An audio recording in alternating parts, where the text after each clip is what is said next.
Welcome to this journey through one of the most unsettling cases recorded in the history of the United States. Before we begin, I invite you to leave in the comments where you're watching from and the exact time at which you're listening to this narration. We are interested to know how far these documented accounts reach and at what moments of day or night they find their listeners. The attorney's hands trembled as he broke the wax seal. It was June 17, 1854, and the parlor at Belmont Manor in Natchez, Mississippi, had never been so silent. 15 people sat in that room watching James Whitfield unfold a document that would ignite a scandal so explosive. It would make headlines from New Orleans to New York and force a court case that would drag on for 7 brutal years. Margaret Thornton sat in the center chair draped in black mourning silk, her face a mask of composed grief. She'd buried her husband of 23 years just 3 days earlier. Around her sat their 4 children, her brother-in-law, her sister, 2 family attorneys, and several prominent witnesses from Natchez society. All there to ensure the proper transfer of one of Mississippi's largest cotton fortunes. What none of them knew was that in approximately 4 minutes, Margaret Thornton's entire world would collapse. Because the man they just buried, plantation master Robert James Thornton, had done something that no one in that room could have imagined, something that would violate every social code of the antebellum South. Something that would force them all to confront truths they'd spent lifetimes pretending didn't exist. But before we continue with what happened in that parlor and why Robert Thornton's final act would tear apart everything his family believed about their lives, make sure you're following the sealed room because we bring you the true stories that history tried to bury, the scandals that powerful families wanted forgotten, and the human dramas hidden beneath the surface of America's past. Drop a comment and tell us what you think drives a man to destroy his own legacy. Is it guilt, love, revenge, or something more complicated than any of those words can capture? Attorney Whitfield cleared his throat. Ladies and gentlemen, I must warn you that the contents of this testament are highly irregular. Mr. Thornton insisted I read every word exactly as written without omission or summary. Margaret's sister, Caroline, whispered, "Just get on with it. James, we've had enough drama." They had no idea. Whitfield began reading the standard opening. The declarations of sound mind, the revocations of previous wills. Margaret's posture relaxed slightly. Her oldest son, Robert Jr., aged 22, leaned back in his chair, already mentally calculating what he'd do with Belmont's 3,000 acres. Her daughters, Elizabeth and Anne, both unmarried and in their 20s, exchanged glances that spoke of relief. Their future was secure, their marriage prospects safe. Then Whitfield reached the first bequest and his voice changed, became strained. "To my wife, Margaret Elizabeth Thornton, I leave the sum of $1 to be paid within 30 days of my death." The room froze. Margaret's face went white. There must be some mistake. "Mrs. Thornton, please let me continue." $1. "James, check the document again." Robert wouldn't. "To my sons, Robert James Thornton, Jr. and William Charles Thornton, I leave the sum of $1 each to be paid within 30 days of my death." Whitfield's voice was barely above a whisper now. "To my daughters, Elizabeth Margaret Thornton and Caroline Thornton, I leave the sum of $1, each to be paid within 30 days of my death." Robert Jr. surged to his feet. "This is insane. Father had over $400,000 in assets. The plantation alone is worth—" "Please sit down, Mr. Thornton." Whitfield wasn't looking at any of them now. His eyes were fixed on the paper and his hand holding it had begun to shake visibly. "I must read the primary bequest." The silence in that room was the kind that comes just before a storm breaks. The kind where you can hear your own heartbeat pounding in your ears. The kind where every person present knows with absolute certainty that their life is about to change forever. "To Liza Marie," Whitfield read, his voice cracking on the name. A woman of approximately 32 years of age, currently held as property at Belmont Manor. I hereby grant immediate and unconditional freedom. Furthermore, I grant to the aforementioned Eliza Marie the entirety of Belmont Plantation, including all 3,100 acres of land, all buildings, all equipment, all livestock, and all crop yields current and future. Someone gasped. Margaret made a sound like she'd been struck in the chest, but Whitfield wasn't finished. I further grant to Eliza Marie my full ownership stake in Thornton Cotton Factoring Company, my shares in the Natchez Railroad Company, my property holdings in Natchez City proper, including the house at 42 Pearl Street, all bank deposits, all bonds, all securities, all personal property of every kind and description, and all currency in any form. Margaret stood up, so fast her chair toppled backward. No. This is forgery. This is James. You wrote this yourself. You're trying to steal. Mrs. Thornton, I did not write this will. Your husband came to my office 6 weeks before his death and dictated it to me personally. I advise strongly against these provisions. He was adamant.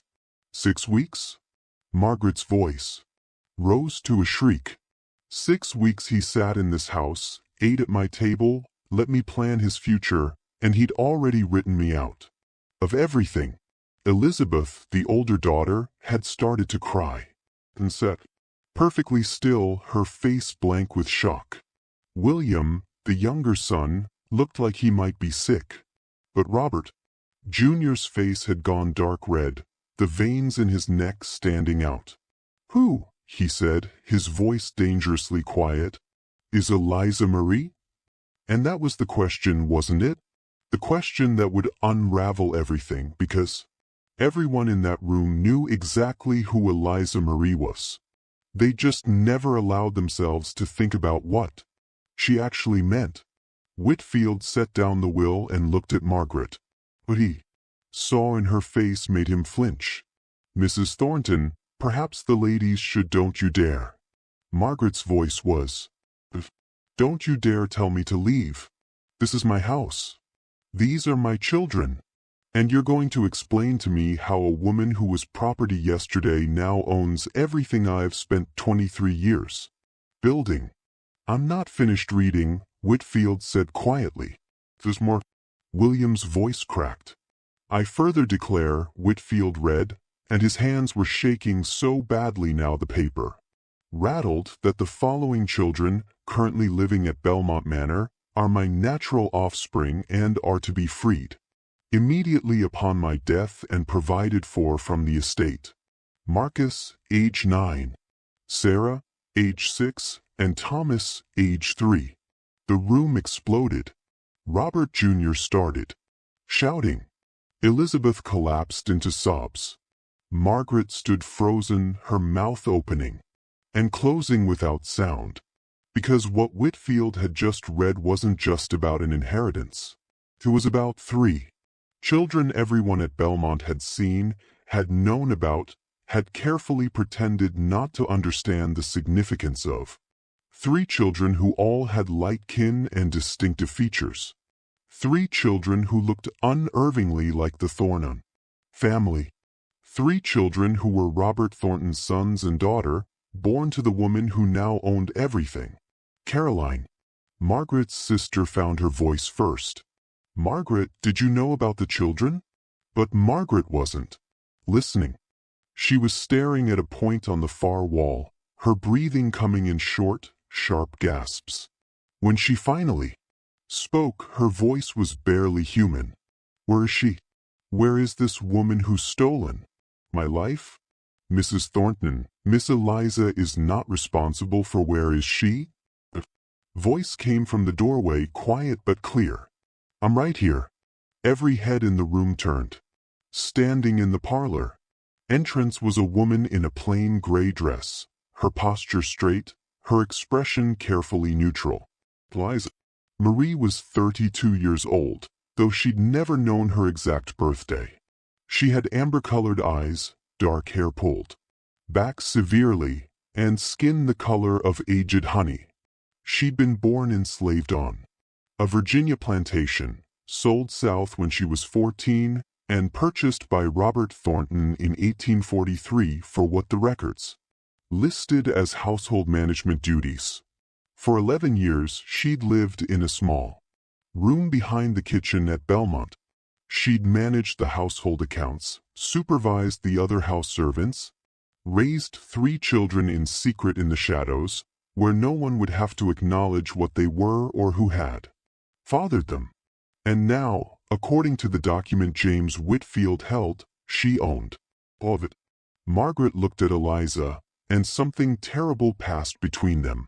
These 2 women who'd lived in the same house for over a decade, who'd both loved the same man in whatever twisted forms love could take in a world built on ownership, who'd both borne his children, who'd both constructed careful performances of their roles, mistress and servant, wife and property, each pretending the other didn't threaten everything she'd built her identity around. "You knew," Margaret whispered. "You knew he was going to do this." Eliza's face remained impassive. "He told me 3 days before he died." 3 days? Margaret's laugh was horrible. "He gave you 3 days warning and me none at all. 11 years you've been in my house. 11 years I've fed you, clothed you, given you shelter. And this is how you repay. You never gave me anything, Mrs. Thornton." Eliza's voice was quiet but steady. "Your husband purchased me. Everything I had, every moment of my life belonged to him. To you. I couldn't refuse anything. I couldn't leave. Couldn't protect myself or my children. I wasn't repaying anything because I never owed you anything. I was property." The word hung in the air like poison. Robert Jr. moved toward Eliza, and something in his posture made Whitfield step between them. "Mr. Thornton, I must advise you that any physical intimidation of Miss Eliza would be Miss Eliza." Robert Jr.'s voice dripped venom. "You're calling her Miss. She's a she is. A free woman as of 3 days ago," Whitfield said firmly. "Per the legal terms of your father's death and the activation of this will, Miss Eliza is no longer enslaved. She has legal standing, and she is, as of this moment, one of the wealthiest property owners in Adams County." The absurdity of it was too much for some people in the room. One of the witnesses, a banker named Pritchard, started laughing. High hysterical laughter that sounded like it might turn into screaming. His wife dragged him from the room. Margaret was still staring at Eliza. "But I need to understand why. What did you do to make him choose you over his own children?" And Eliza, who'd spent 11 years being careful, being invisible, being whatever she needed to be to survive, finally let something show on her face. Painted, aching pain that had lived in her bones for so long it had become part of her structure. "I didn't make him choose anything. Mrs. Thornton, your husband made his choices every day for 11 years. He chose to come to my room. He chose to father children he knew would be born enslaved. He chose to keep us all trapped in a lie that protected him and destroyed everyone else. And at the end, when he was dying and couldn't lie to himself anymore, he chose to tell the truth. I'm sorry that truth has hurt you, but you're asking the wrong person." It was the most Eliza had ever said directly to Margaret in 11 years. It was the moment when everything that had been carefully contained, carefully managed, carefully buried beneath Southern propriety finally erupted into open warfare. Margaret's brother-in-law, Thomas Thornton, stepped forward. He was Robert's younger brother, a lawyer himself, and he'd been silent until now, watching everything with calculating eyes. "This will is illegitimate. It was extracted under duress from a dying man. It violates every principle of natural law and Christian morality. It will not stand in any court in Mississippi. The will was properly executed." Whitfield said Mr. Thornton was of sound mind. He had every legal right to dispose of his property as she can't own property. Thomas's voice cut through the room like a knife. The law is clear. A Negro, even a freed Negro, has severely limited property rights in Mississippi. She certainly can't inherit a plantation. She can't own enslaved people. She can't manage business interests. The will is legally impossible. Your brother anticipated these objections, Whitfield said quietly. The will includes trust structures, guardian appointments, legal mechanisms specifically designed to I don't care what mechanisms he designed. Margaret's voice had regained its strength, though it shook with fury. This is my home, my children's inheritance, their future, and I will burn this entire plantation to the ground before I let that woman take it. Eliza met Margaret's eyes steadily. Burn it, but it will still be mine when the ashes cool. What happened next would consume 7 years, destroy multiple families, expose secrets that Natchez society had kept hidden for generations, and ultimately force a Mississippi court to confront questions about property, freedom, race, and power that the entire South was desperately trying to avoid answering. But in that moment, in that parlor with Robert Thornton 3 days dead and his will finally read aloud, all anyone could see was the wreckage. Margaret, who'd lost everything except $1 in her fury. For children who'd just discovered they were worth less to their father than the children he'd kept hidden. And Eliza, standing in the doorway of a house she suddenly owned, with 3 young children she had to protect, knowing that every person in that room wanted her destroyed. The battle for Belmont Manor was about to begin, and before it was over, it would reveal truths about the antebellum South that history books would spend the next century and a half trying to forget. The hours after the reading would later be described by household servants as the closest thing to war they'd witnessed without actual gunfire. Margaret Thornton didn't leave. Legally, she couldn't be forced to. The will granted Eliza ownership, but Margaret still had rights as the widow, even if Robert had tried to minimize them. So she stayed, and she made sure everyone knew she was staying. That first night, Margaret gathered her children in the master bedroom, the bedroom she'd shared with Robert for 23 years, and made them swear an oath. Elizabeth would later testify in court about what her mother said. We will fight this abomination with every legal weapon we possess. We will expose that woman for what she is. We will prove your father was manipulated, poisoned against his own blood, and we will take back what's rightfully ours, even if it takes the rest of our lives. But while Margaret was rallying her children upstairs, something else was happening. In that small room behind the kitchen where Eliza had lived for 11 years. Eliza sat on the edge of her narrow bed, her 3 children pressed against her. Marcus, at 9, was old enough to understand some of what had happened. Sarah, 6, kept asking why the white lady was screaming. Thomas, just 3, had fallen asleep in his mother's lap, exhausted by the day's chaos. Mama? Marcus whispered. Are we really free? Eliza stroked his hair. Hair that was softer than hers, lighter brown with reddish tints in the lamplight. That came from his father. The paper says we're free. But what does that mean? And how could Eliza explain to a 9-year-old that freedom was more complicated than a legal document? That they were free in writing but trapped in a world that would never accept that freedom? That his father's final act of conscience had painted a target on all their backs? She couldn't. So instead, she said, it means we're going to fight to stay together no matter what happens. What had happened between Robert Thornton and Eliza Marie was the story everyone in Natchez had whispered about for years, but never spoke aloud in daylight. And now with the will made public, the whispers were about to become shouts.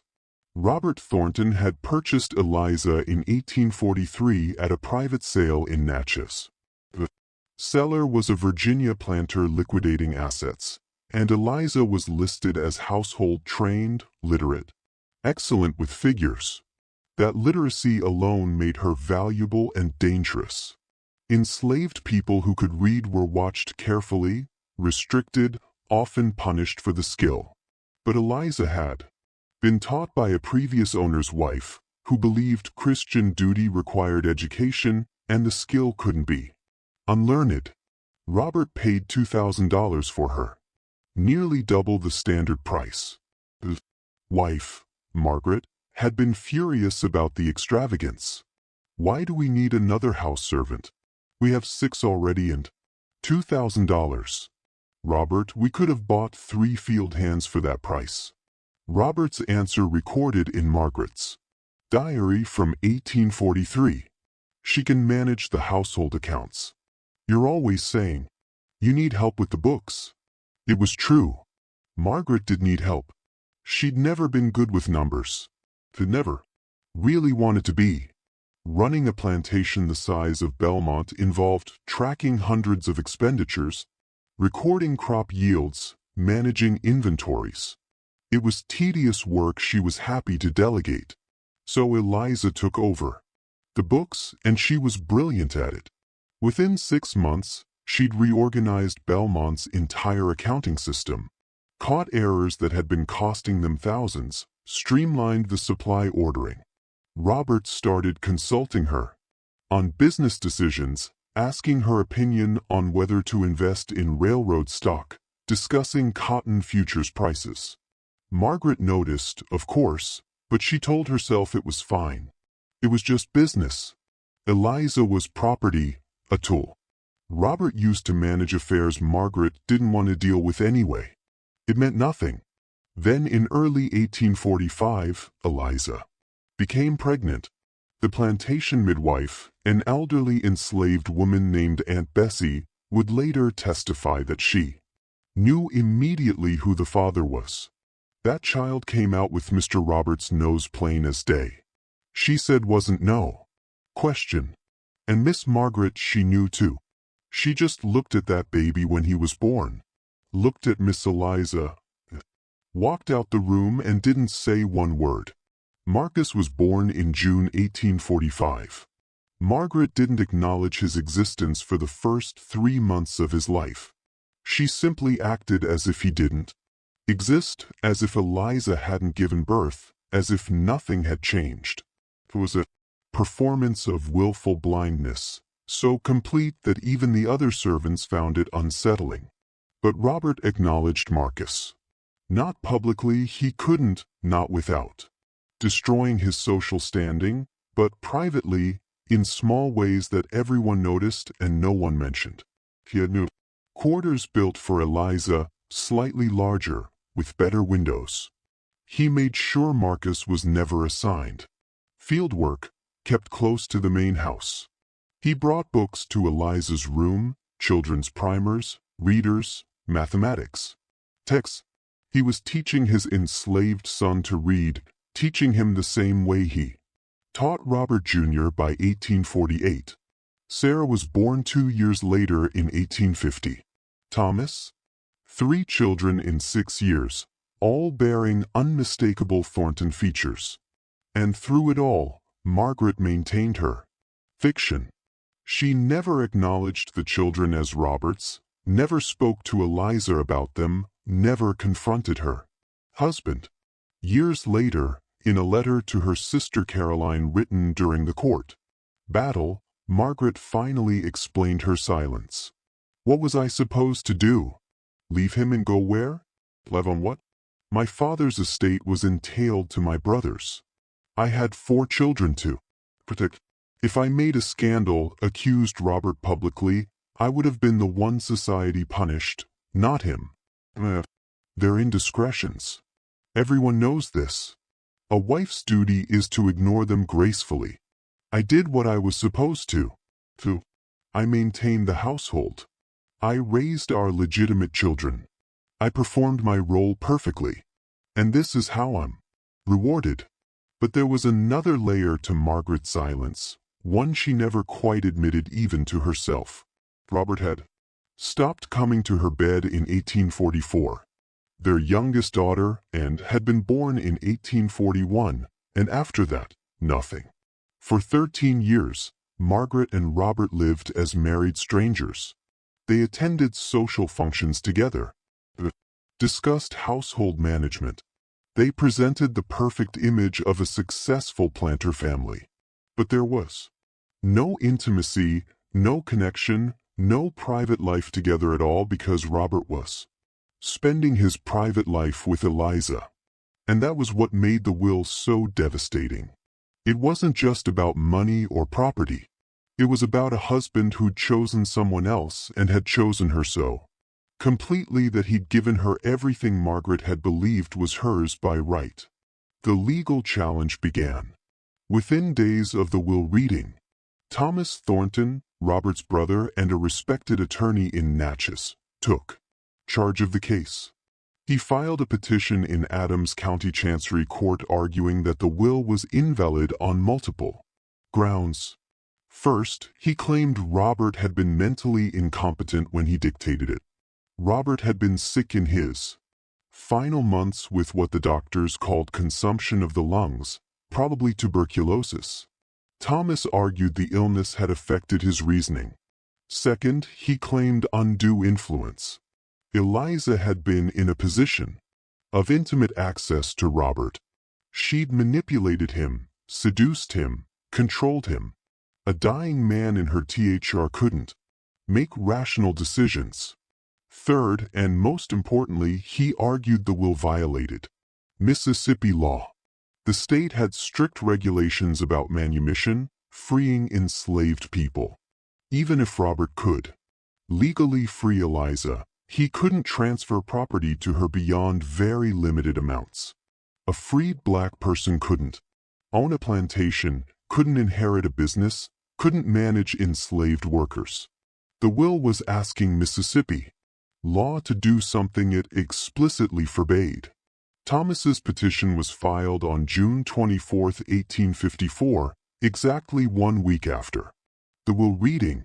The judge assigned to the case was Hiram Foster, a distinguished member of the Mississippi Supreme Court who'd agreed to hear this particular case at the circuit level because of its unusual legal complexities.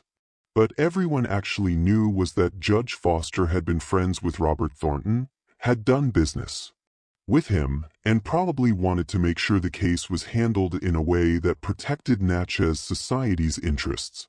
But Thomas Thornton miscalculated something crucial.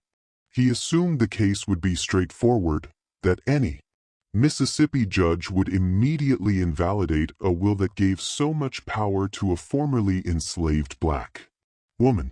He didn't account for the one factor that would complicate everything. Robert Thornton had been extraordinarily thorough. Attorney Whitfield, when he first met with Eliza to explain her legal position, brought a second document that hadn't been read in that parlor, a letter Robert had written to Whitfield to be opened only if the will was challenged. Eliza sat in Whitfield's office in downtown Natchez, wearing the same gray dress she'd worn to the will reading. Whitfield broke the seal on Robert's letter and began reading aloud. "James, if you're reading this, it means my family is contesting the will. Expected this. I want you to know why I did what I did, and I want you to use this letter in court if necessary." Whitfield glanced at Eliza. She nodded for him to continue. "I purchased Eliza in 1843 with specific intentions, but met her briefly at a previous sale, had spoken with her, and recognized her intelligence. I orchestrated her purchase deliberately. What began as a business decision became something else. Something I never intended, something I tried to resist, and something I ultimately couldn't deny. I fell in love with someone I had no right to love. A way our world says is impossible." Eliza's breath caught. Robert had never said those words to her, never told her. plainly what she'd wondered about for 11 years. "I know what people will think," the letter continued. "The advantage of someone I owned, someone who had no power to refuse me. And they're right. That's exactly what I did. In the beginning. That's what it was. Exploitation dressed up in whatever lies I told myself. But over the years, Eliza became the only person I could be honest with. The only one who saw me clearly and didn't require me to perform. Margaret saw the planter, the businessman, the social figure. Eliza saw the man who was terrified of dying, with nothing real in his life." Whitfield paused. When he continued, his voice was thick. "I have lived a coward's life. I maintained a marriage that died years ago. I fathered children into bondage. My own children enslaved, because I lacked the courage to do what was right. I built wealth on the labor of people I kept in chains while pretending this was God's natural order. And I told myself these lies because the alternative was too painful. But dying has a way of stripping away every comfortable delusion." The letter went on for 3 more pages. Robert detailed his instructions for how Whitfield should structure the trust arrangements to withstand legal challenge. He acknowledged that what he was doing would hurt his legitimate children, but argued they would inherit their whiteness, their education, their social position, privileges his children, with Eliza would never have unless he acted. And then at the end, Robert wrote something that would become the center of the entire case. "I free Eliza not as an act of charity but as an acknowledgement of theft. I stole 11 years of her life. I stole her children's childhood. I stole their right to exist as human beings rather than property. This will is not generosity. It's inadequate restitution. And if Mississippi law says a man can't restore what he's stolen from someone he's wronged, then Mississippi law is more corrupted than I am." When Whitfield finished reading, Eliza sat in silence for a long moment. Then she said quietly, "He never told me any of this, not in these words. Men often find courage in letters they can't find in life." Whitfield said, "Miss Eliza, this letter is powerful evidence, but using it means exposing everything. Your relationship, your children, the intimacy of what existed between you and Mr. Thornton. The Thornon family will argue you seduced him, manipulated him. They'll say terrible things about you in open court. Are you prepared for that?" Eliza thought about Marcus, Sarah, and Thomas, about the children growing up in the in-between space between slavery and freedom, between black and white, between legitimate and illegitimate, about the future she could give them if she won this fight, and the future they'd have if she surrendered. "I've been called terrible things my entire life. Mr. Whitfield, what's a few more insults compared to my children's freedom?" But she had no idea what was actually coming because the Thornton family wasn't just going to insult her. They were going to try to destroy her. And they were going to use every weapon antebellum Mississippi society had to offer. Weapons forged in generations of slavery, rape, denial, and the desperate need to maintain a social order that required some people to be human and others to be property. The first hearing was scheduled for August 1854. Both sides would present their arguments about whether the will should be probated at all. Judge Foster's courtroom was packed with every prominent citizen in Natchez. People stood in the back, crowded the aisles. This wasn't just a legal proceeding. It was a public spectacle. Margaret attended, dressed in her mourning clothes, her children beside her. She'd made sure Elizabeth and looked pale and fragile, perfect victims of their father's betrayal. Robert Jr. sat stone-faced, radiating barely controlled anger. The message was clear. Respectable white family destroyed by enslaved seductress.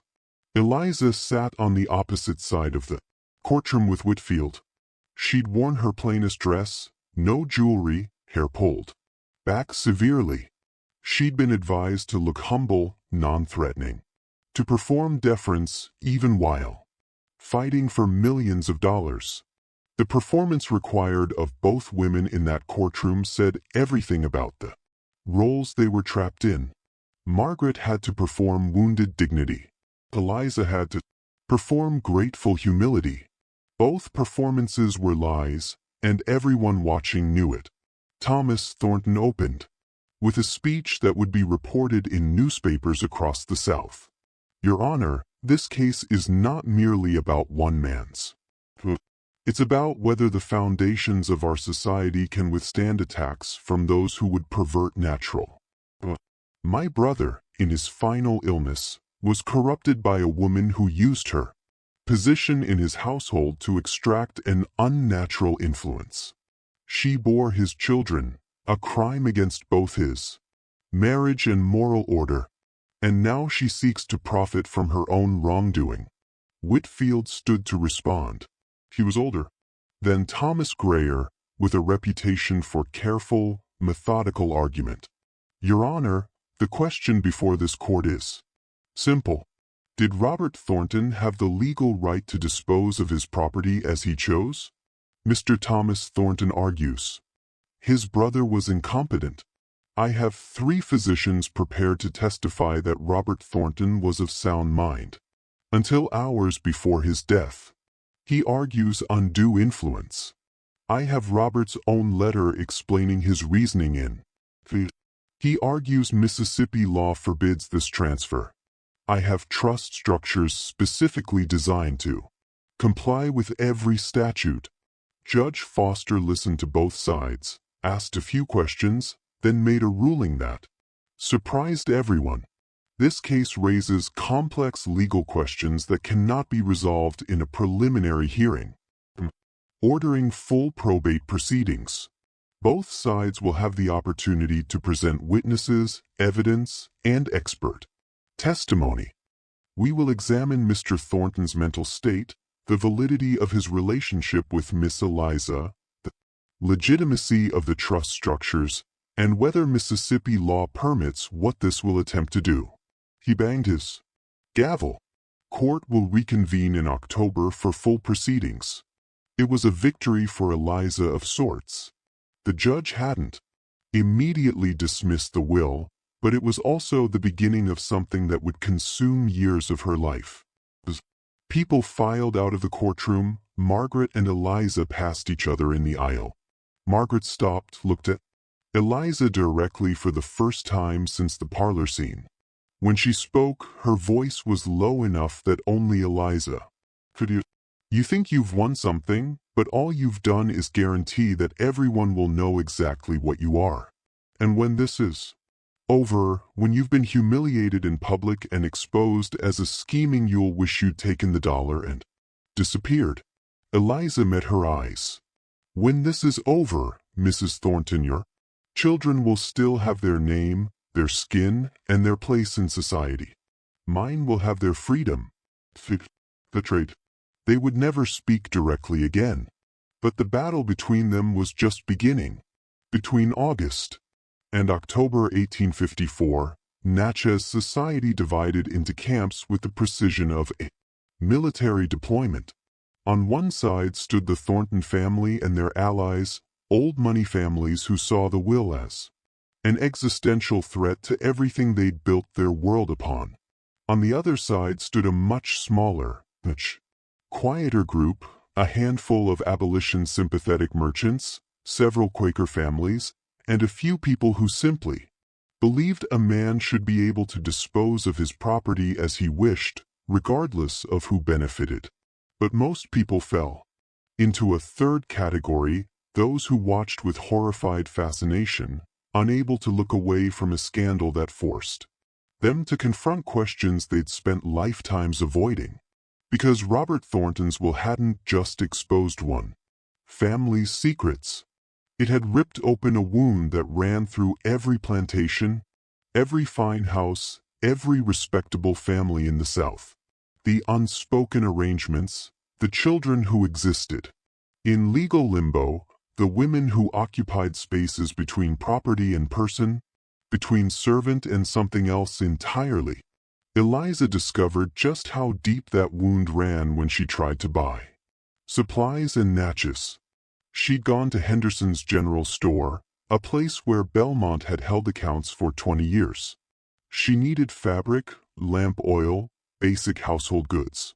She handed her list to Thomas Henderson, who'd always been polite when she'd come in with orders from Margaret. Henderson looked at the list, then at Eliza, then back at the "I'm sorry, but I can't extend credit to you. The Belmont account is Mrs. Margaret Thornton closed it last week." He wouldn't meet her eyes. "And even if it weren't Miss Eliza, I can't do business with you. I'm sorry. I truly am. But my other customers have made it clear they won't shop here if I serve you." Eliza felt the stares of the other people in the store. All white, all watching to see what she'd do. "I can pay cash. It's not about payment." About Henderson trailed off, looking miserable. "My family's reputation. I have daughters to marry off. I can't be seen as supporting what you're doing, what she was doing, as if she'd engineered this, as if she'd written the will herself." Eliza left without the supplies. She tried 2 more stores. Same result. Word had spread with the efficiency of a plague. Anyone who helped Eliza would be socially destroyed. The white establishment of Natchez had closed ranks. That evening, a delegation of 3 women appeared at Belmont. Not the main house. They wouldn't go there.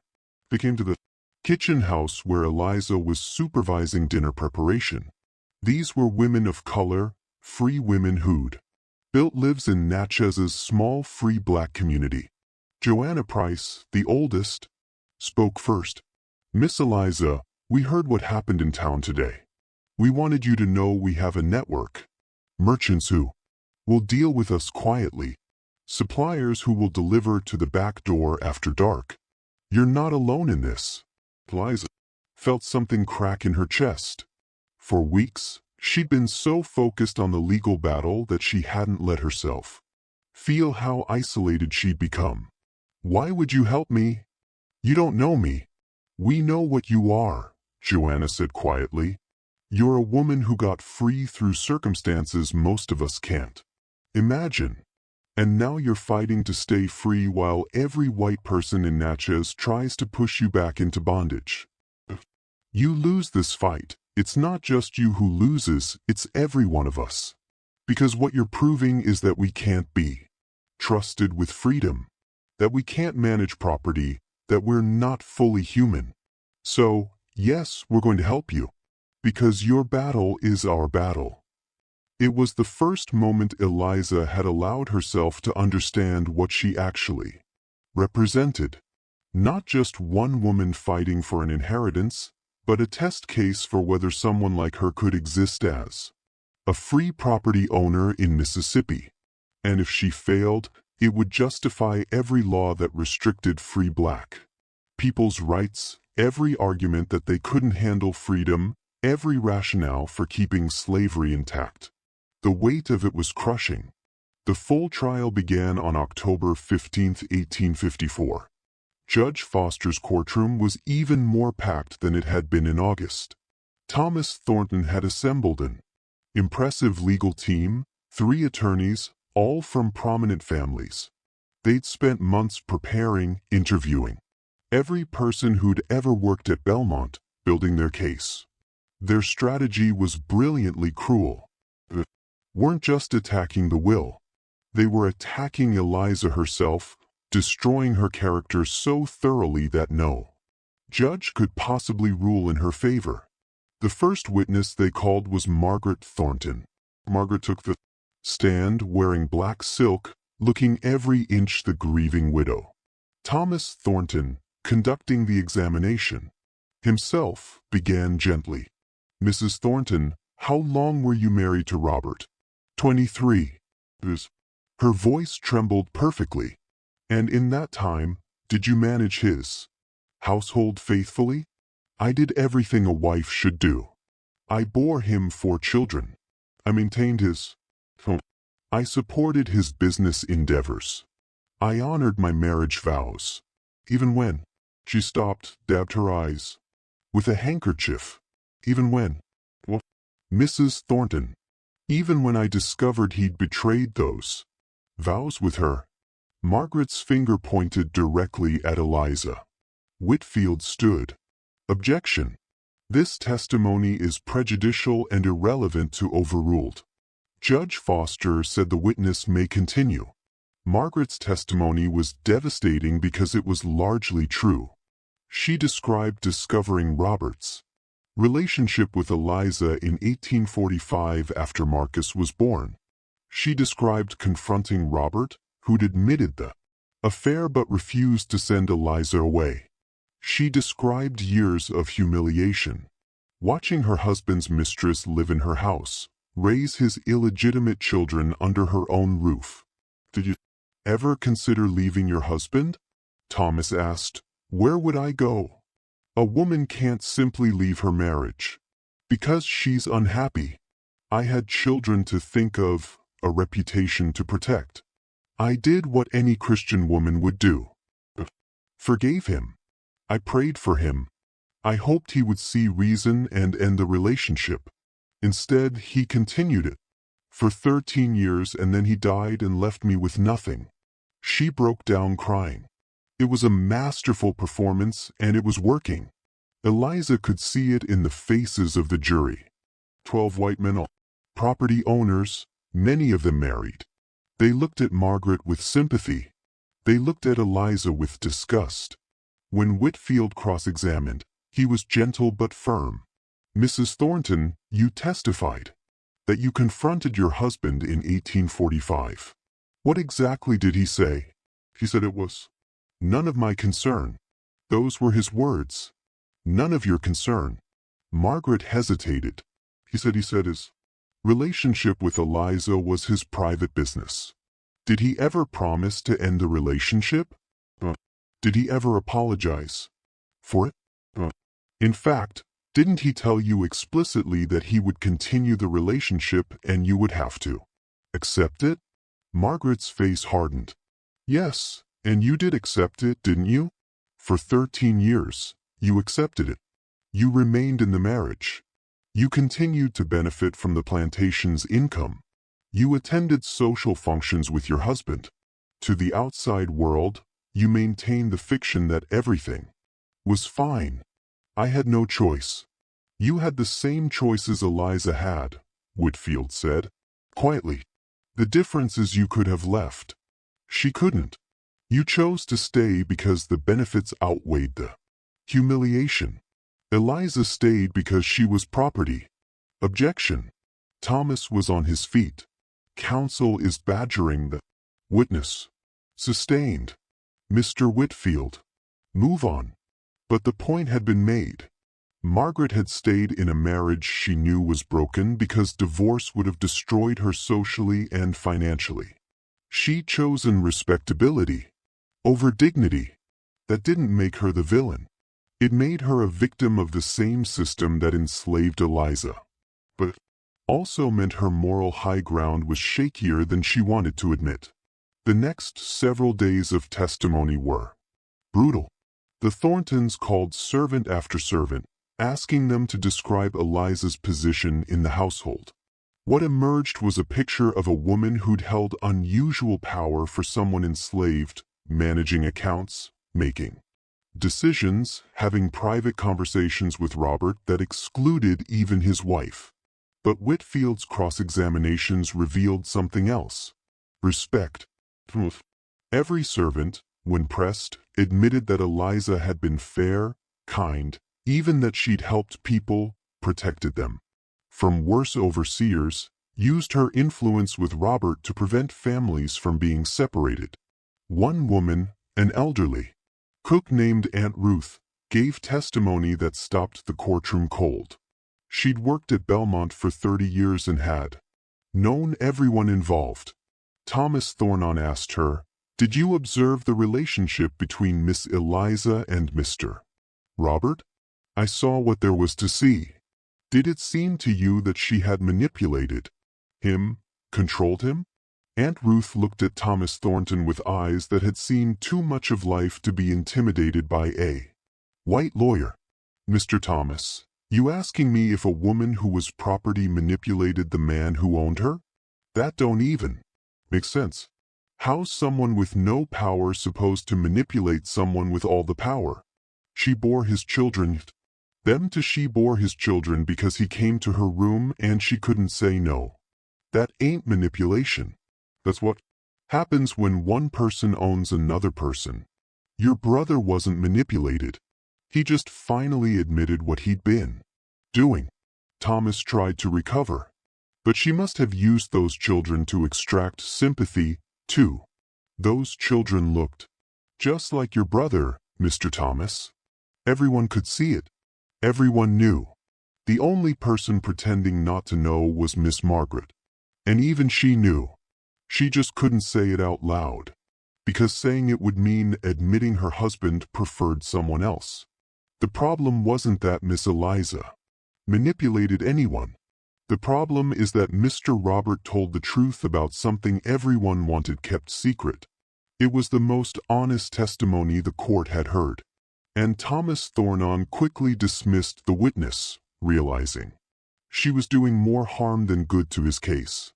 But the Thornton had one more weapon, and it was the most devastating one of all. They called Dr. Samuel Morrison, the physician who treated Robert in his final months. Morrison was elderly, distinguished, and highly respected in Natchez. His testimony was crucial because it addressed Robert's mental state. Dr. Morrison, Thomas began, you treated my brother during his final illness. What was his condition? Mr. Thornton suffered from consumption of the lungs. The disease had progressed significantly by early 1854. He experienced fever, night sweats, severe coughing, and increasing weakness. Did this illness affect his mental capacity? Morrison hesitated.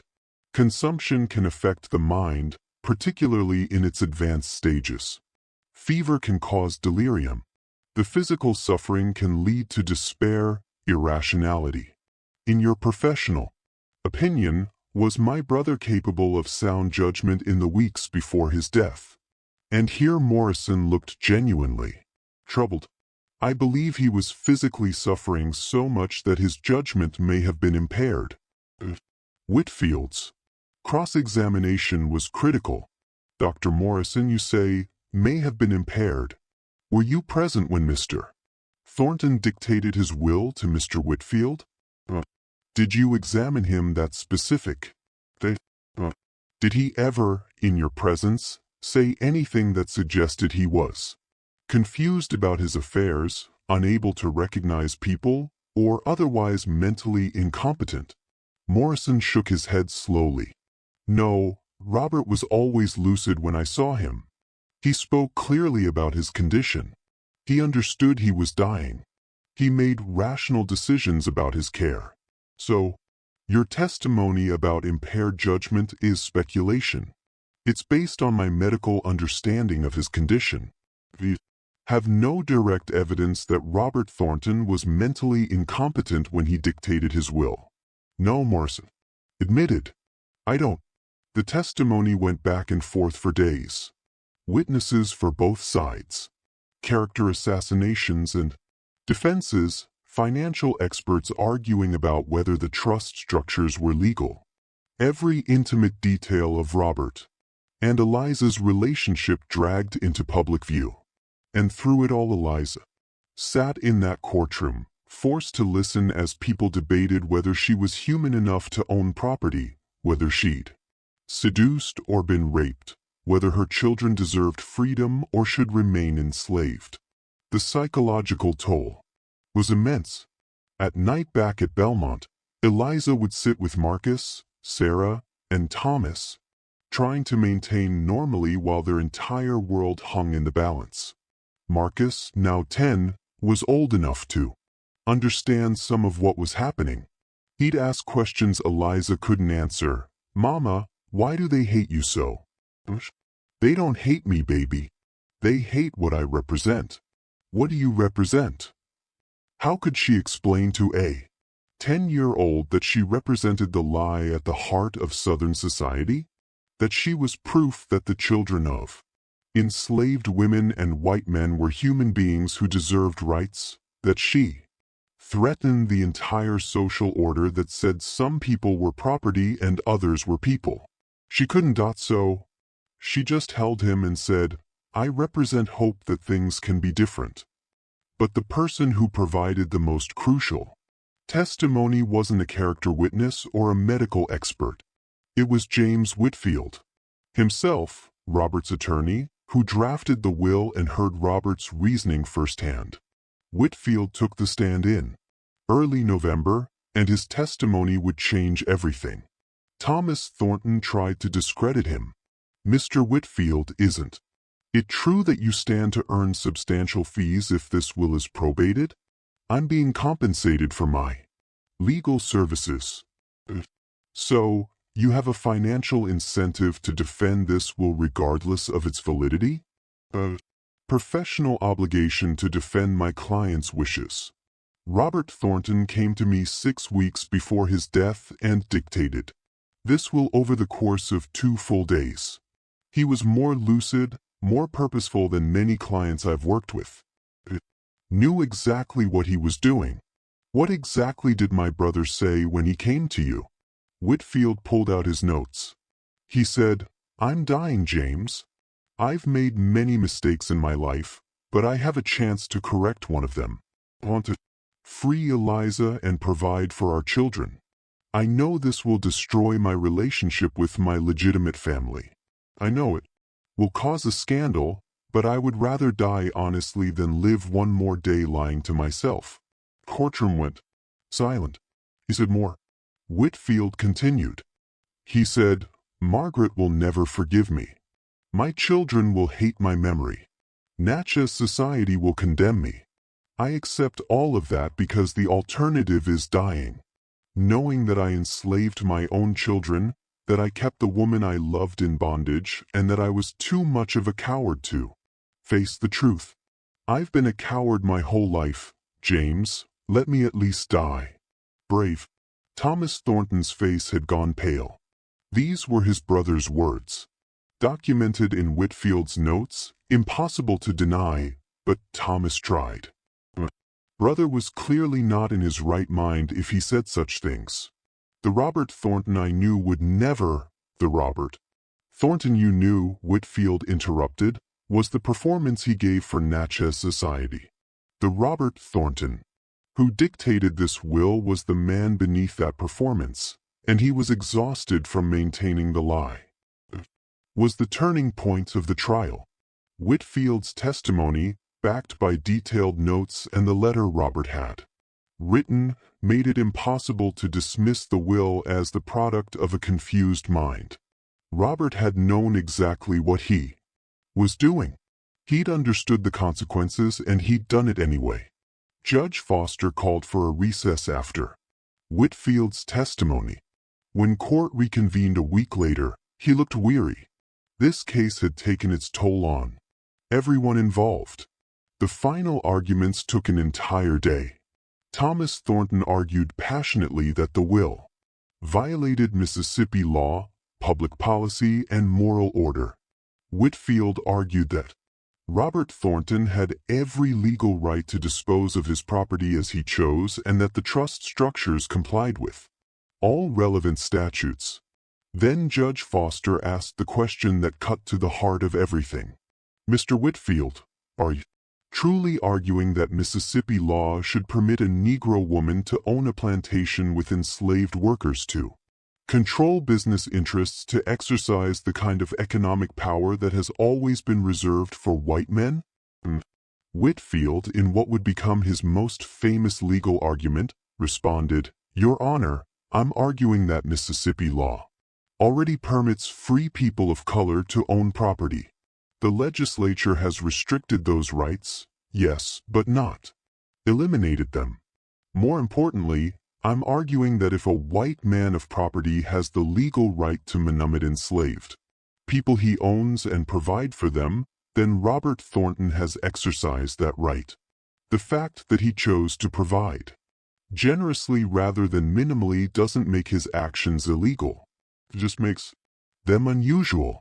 But surely the magnitude of this bequest is beyond what the law contemplated. With respect, Your Honor, the law doesn't specify how much a freed person can inherit. It simply restricts their rights once they've inherited. Miss Eliza, if she receives this property, will still face all the legal restrictions that free people of color face in Mississippi. She won't be able to vote, testify in court against whites, or exercise many other rights. But owning property, the law permits that. And if we're going to say the law has a secret cap on how much property a freed person can own, then we're inventing restrictions that don't exist in statute. Judge Foster sat back in his chair. Everyone in the courtroom knew what he was thinking. This wasn't just a legal decision. It was a social one.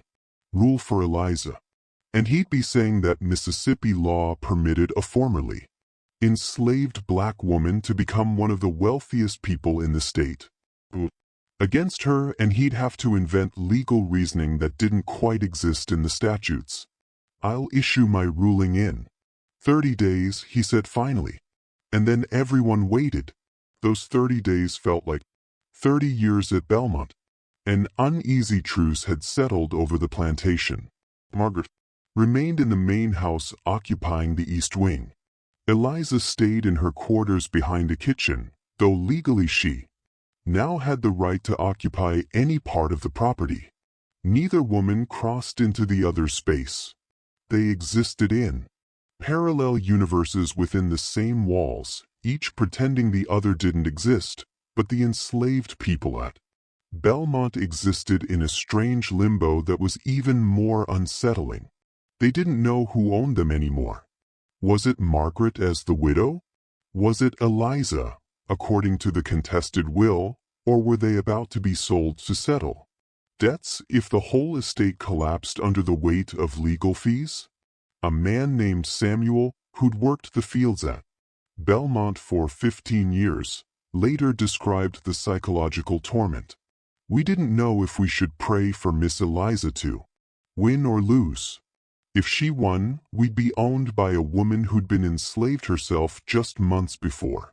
If she lost, we'd probably be sold off to pay the lawyers. Either way, our lives weren't our own. But at least Miss Eliza knew what it felt like. That counted for something. In Natchez, the case had consumed every conversation. Dinner parties debated the legal arguments. Church groups discussed the moral implications. The local newspaper ran daily updates. People placed bets on the outcome. The case had stopped being about one family and become about the entire social structure of the South. And beneath all the public debate ran a current of fear. Because if Eliza won, what did that mean for every other white man who'd fathered children with enslaved women? Could they follow Robert Thornton's example? Would there be a wave of deathbed confessions? Wills that legitimized hidden families? Legal transfers that upended the racial hierarchy? The establishment had to stop this, not just for the Thornton family, but for everyone with secrets to protect. On December 12, 1854, Judge Foster issued his ruling. The courtroom was packed beyond capacity. People stood in the hallways, crowded around the windows, desperate to hear the verdict that would define Mississippi law for years to come. Judge Foster looked exhausted. He'd aged visibly in the months since the trial began. When he spoke, his voice carried the weight of a man who knew his decision would satisfy no one.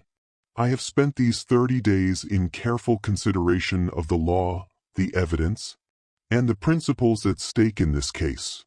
What I'm about to say will disappoint both parties, but represents my best understanding of justice within the constraints of Mississippi law. Eliza felt her heart hammering. Beside her, Whitfield sat perfectly still. First, regarding Mr. Robert Thornton's mental capacity, I find that the evidence overwhelmingly supports the conclusion that Mr. Thornton was of sound mind when he dictated his will. Dr. Morrison's testimony about potential impairment was speculative. Mr. Whitfield's detailed notes demonstrate a man who understood his actions and their consequences. Will was not the product of delirium or diminished capacity. Margaret made a small sound of distress. Her attorney gripped her arm. Second, regarding undue influence. I find no evidence that Miss Eliza coerced or manipulated Mr. Thornton. The relationship between them, while morally troubling to many, does not constitute legal undue influence. Mr. Thornton made his choices freely as evidenced by his letter and testimony from multiple witnesses. Thomas Thornton's face darkened. He could see where this was heading. However, Judge Foster continued, and that single word made everyone in the courtroom tense. Must address the fundamental legal question. Can Mississippi law permit what this will attempt to do? He paused, looking directly at Eliza. Miss Eliza, under the terms of this will, would become one of the largest property owners in Adams County. She would control enslaved workers. She would manage business interests. She would exercise economic power that has traditionally been reserved for white male citizens. The question is not whether Mr. Thornton had the right to free you. He did. The question is whether he had the right to transfer this magnitude of property to a freed person of color. And on this point, I find that Mississippi law is ambiguous. The statutes restrict the rights of free people of color, but they do not explicitly forbid property ownership or inheritance. Whitfield leaned forward. This was better than he'd hoped. Therefore, I am ruling that Robert Thornton's will is valid and should be probated with modifications. The courtroom erupted. Judge Foster's gavel cracked like gunfire. Order. Order. When the room quieted, he continued, Miss Eliza shall receive her freedom as stipulated in the will. Shall receive custody of her 3 children, Marcus, Sarah, and Thomas, who shall also be freed. These provisions are unambiguous and legal. Eliza felt tears running down her face. Her children, they were free. Whatever else happened that was permanent, however, Foster said, and his voice grew heavier, I cannot allow the transfer of the entire estate as written. Such a transfer would violate the spirit of Mississippi law regarding property ownership by freed people of color, even if it doesn't violate the letter. Therefore, I am ordering the following. Distribution. He read from his written ruling. Miss Eliza shall receive Belmont, Plantation's North Tract, approximately 800 acres, along with the buildings thereon. She shall receive $50,000 in liquid assets to be held in trust and administered by a white guardian appointed by this court. She shall receive her personal effects and those of her children. $50,000 was substantial. 800 acres was a fortune, but it was a fraction of what Robert's will had specified. The remainder of the estate, the south tract of Belmont, the Natchez properties, the business interests, and additional liquid assets, shall be divided among Robert Thornton's legitimate heirs, his widow Margaret, and their 4 children, in proportions determined by standard inheritance law. Margaret gasped. It wasn't everything, but it was something. Her children would have inheritances. She would have property.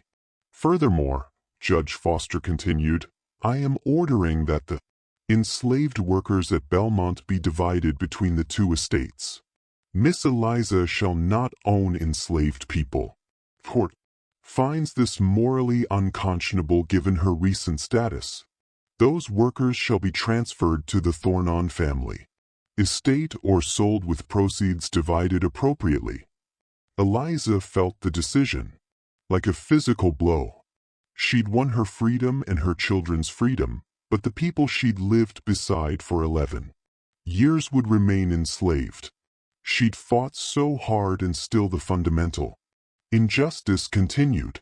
This ruling, Foster concluded, attempts to honor Robert Thornton's intentions while respecting the legal and social realities of Mississippi. Both parties have 30 days to appeal to the state Supreme Court if they choose. He banged his gavel. This court is adjourned. Courtroom exploded into chaos. Reporters rushed out to file stories. Spectators argued loudly about whether the ruling was just. Margaret's family surrounded her, debating whether to appeal, and Eliza sat very still, trying to understand what she just won and lost simultaneously. Whitfield turned to her. "Miss Eliza, this is a victory. You're free. Children are free. You have property and money. We can appeal for more, but every day we spend appealing is another day my children live in uncertainty," Eliza said quietly. "And every day Margaret Thornton spends fighting us is another day she can't rebuild her life. This needs to end. Are you saying you'll accept this ruling?" Eliza thought about Marcus, Sarah, and Thomas. About the 800 acres that would be theirs. About the $50,000 that could educate them, establish them, give them futures she'd never imagined possible. About the cost of continuing this battle, not in money, but in humanity. She said, "I'll accept it." On the other side of the courtroom, Margaret was having a similar conversation with her attorneys. Thomas Thornton wanted to appeal to fight for the full estate, but Margaret, looking across the room at Eliza, seemed to have reached some internal conclusion. "No more. We have enough to rebuild. Children have inheritances. I have property. And I am so tired of fighting over Robert's corpse." Her voice broke on the last words. Because that's what this had all been. A battle over a dead man's legacy. A fight about who he'd loved. More, who deserved what, who would carry his memory forward. The two families left the courtroom separately. Would never speak again, but they would remain connected forever by the man who'd loved them both. In different ways. And who destroyed them both trying to make amends for crimes he couldn't undo. The property division took 3 months to finalize. In March 1855, Eliza took possession of her 800 acres, the north tract of Belmont, with its own main house, smaller than the original but substantial. The trust fund was established with a banker named Harrison Wells serving as guardian. Wells was one of the few Natchez businessmen who'd agreed to work with Eliza, partly from principle, partly from the profit opportunity. Margaret and her children took the South Tract and the Natchez properties. The cotton factoring business was sold with proceeds divided. The enslaved workers were divided by lot, a process that separated families and destroyed lives.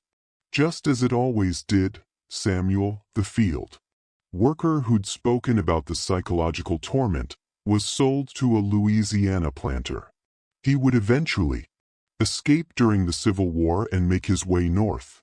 In a memoir written years later, he described watching Eliza on the day of the division.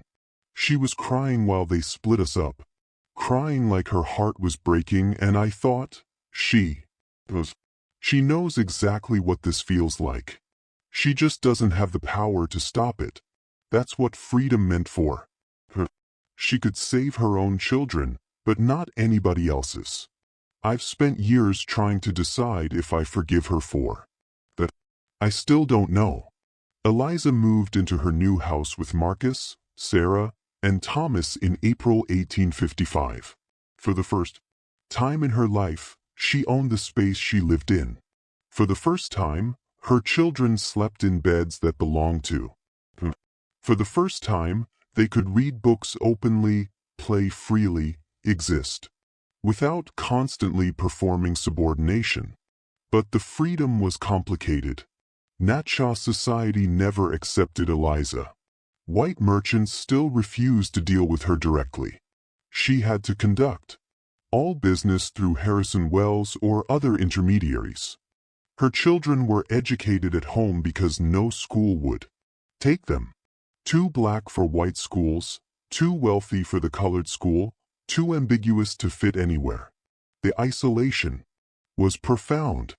The free black community that had supported Eliza during the trial remained friendly, but she existed in a strange social space between worlds, too elevated by wealth and property ownership to fit comfortably with others of her race, too marked by her skin and history to ever be accepted by whites.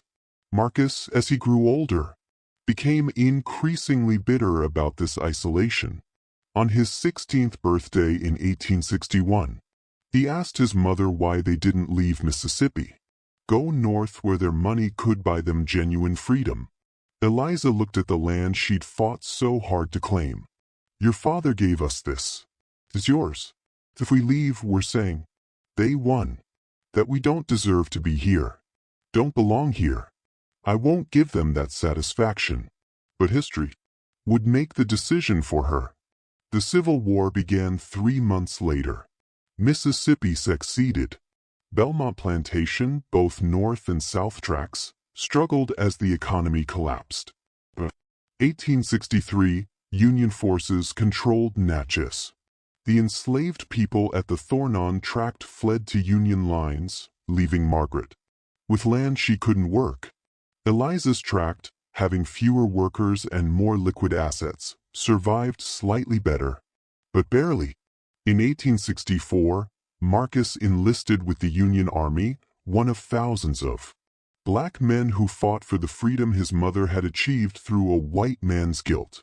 He survived the war and returned to Belmont in 1866, wearing a Union uniform to the land his father had left him. Margaret saw him return. Was 63 by then, widowed twice. She'd remarried briefly in 1860, but her second husband had died at Vicksburg. She watched Marcus ride up the road in his blue uniform, a free black man who'd fought to destroy the world she'd grown up in, and she felt nothing but exhaustion. They passed each other on the road between the North and South tracks one day in 1867. Both were older, weathered by war and loss. Marcus tipped his hat to her, gesture of respect he didn't know. Margaret nodded back. They didn't speak. There was nothing left to say. Margaret died in 1871 in the house she'd fought so hard to keep. Her children inherited what remained of the South tract, but the plantation economy was dead. They sold the property within 5 years and scattered Robert Jr. to Texas, Elizabeth to Charleston, and to Mobile, William to New Orleans. None of them ever returned to Natchez. Eliza lived until 1889. She saw her children grow, marry, have children of their own. Marx became a teacher, educated freed people during Reconstruction. Sarah married a minister and moved to Philadelphia. Thomas studied law in Ohio and became one of the first black attorneys in the North. She died owning the land Robert Thornton had given her, though by then it was worth a fraction of its antebellum value. Her will divided the property among her 3 children and her 7 grandchildren. A black family owning 800 acres in Mississippi, impossibility before the war, a fragile reality afterward. But here's what the history books don't tell you. Here's the part that makes this story more than just a legal curiosity. After Eliza died, her children found a box in her. Inside were letters, dozens of them. Letters Robert had written to Eliza over the years, hidden away, never shown to anyone. Letters that revealed a man tortured by the contradictions of his life. A man who loved someone he'd enslaved and couldn't reconcile that impossibility. A man who knew he was committing evil while convincing himself He was being kind. One letter written in 1850 read, "Eliza, I tell myself that what we have is love. That because I care for you, because I value you, because I plan to free you someday, our relationship is different from what other men have with their slaves. But late at night, when I'm honest with myself, I know the truth. You can't refuse me. You can't leave. You can't even tell me what you really think without risking punishment.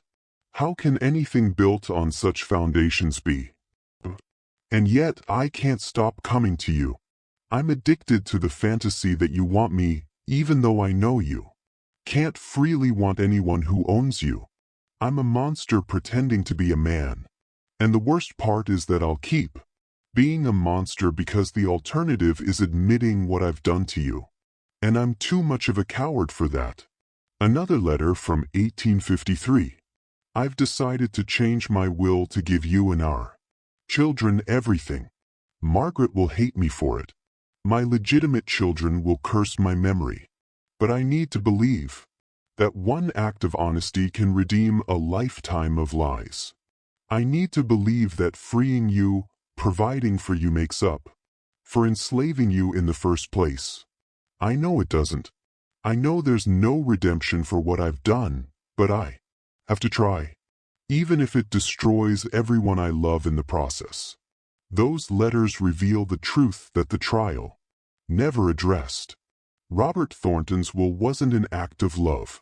It was an act of confession, a desperate attempt by a dying man to acknowledge his crimes and pretend that acknowledgement was the same as absolution. He freed Eliza and their children, not because it was right, but because he couldn't face dying with the lie intact. He gave them property not as a gift, but as payment for what he'd stolen, their freedom, their autonomy, their humanity. And in doing so, he forced everyone around him to confront truths they'd spent lifetimes denying. But here's the question that haunts this story. Did it matter? Did Robert Thornton's final act change anything? His legitimate children were emotionally destroyed. His widow spent years fighting over scraps of what she'd thought was hers. Eliza won property but lost the community of enslaved people she'd lived among. The enslaved workers at Belmont were sold and scattered, their families destroyed by the property division and Mississippi law. The ruling in Eliza's case didn't change the fundamental structures of slavery. It didn't prevent other families from keeping their mixed race children enslaved. It didn't challenge the system that made cases like this possible. If anything, it reinforced it by allowing just enough exception to prove that the system was fair while changing nothing about its fundamental brutality. So, what does this story mean? What are we supposed to learn from a plantation master who left his fortune to a woman he'd enslaved and in doing so destroyed two families in the name of redemption he never really achieved? Maybe the lesson is this: there are some crimes you can't make amends for, some wrongs that can't be righted by good intentions or deathbed confessions. Robert Thornton spent 13 years committing daily violations against Eliza's humanity, against his own children's freedom, against every principle he claimed to believe in. And then he tried to fix it all with a legal document. But you can't unenslave someone. You can't give back the years you stole. You can't undo the trauma of being property, of raising your children as property, of living every day in a situation where your body, your will, your very self belongs to someone else. Freedom given as a gift from an owner isn't the same as freedom claimed as a right. Property inherited through a will isn't the same as property earned through your own labor. And a deathbed confession doesn't absolve a lifetime of choosing comfort over courage. The case of Robert Thornton and Eliza Marie forces us to confront an uncomfortable truth. The antebellum South wasn't just a system of obvious villains and innocent victims. It was a system that corrupted everyone it touched. Masters who convinced themselves they were benevolent, wives who pretended not to, children raised to accept brutality as normal, and enslaved people forced to survive by whatever means available, even if that meant collaborating with their own oppression. Robert Thornton's will didn't fix that system. It just revealed how completely broken it was. And maybe that's the real legacy of this. Not that one man tried to do right at the end of his life, but that the system he lived in made doing right impossible. You couldn't be a good person and a slaveholder. You couldn't love someone and own them. You couldn't build a fortune on stolen labor and stolen lives and then pretend a generous inheritance made up for it. Robert Thornton died trying to believe he could. Eliza lived knowing he couldn't. Margaret spent years fighting over the remains of a lie. And their children, all of them, legitimate and illegitimate, white and black, paid the price for trying to exist in a world built on contradictions that couldn't be stained. The North Tract of Belmont still exists. It's private property now, owned by descendants of Eliza and Robert through Marcus's line. The main house has been restored. It's beautiful, something out of a plantation fantasy. All white columns and sweeping porches. But if you stand in that house where Eliza once lived, you can still feel the weight of all the impossible choices that were made there. All the people who tried to be good within a system designed to make goodness impossible. All the lives destroyed by people who thought they were being kind. The sealed room has brought you this story because it matters. Because these contradictions, these attempts to redeem irredeemable wrongs, these systems that corrupted everyone they touched, they didn't end with slavery. The patterns persist. The excuses evolve. The fundamental question remains: can you make amends for participating in evil? Or are some prices too high to ever be paid? What do you think? Was Robert Thornton's will an act of courage or cowardice? Was Eliza's acceptance of the judge's compromise pragmatic or a betrayal of those left enslaved? Could any decision made within that system be called just? Share your thoughts in the comments. These aren't easy questions and they don't have comfortable answers. And if this story made you think, made you uncomfortable, made you question the simple narratives we tell ourselves about history, then subscribe, hit that notification bell, because history isn't just dates and dead people. It's about understanding how we got here, what we inherited, and what we're still trying to make, right? The past isn't past. It's just waiting for us to be brave enough to look at it honestly. And sometimes the most terrifying stories are the ones where everyone involved thought they were doing the right thing.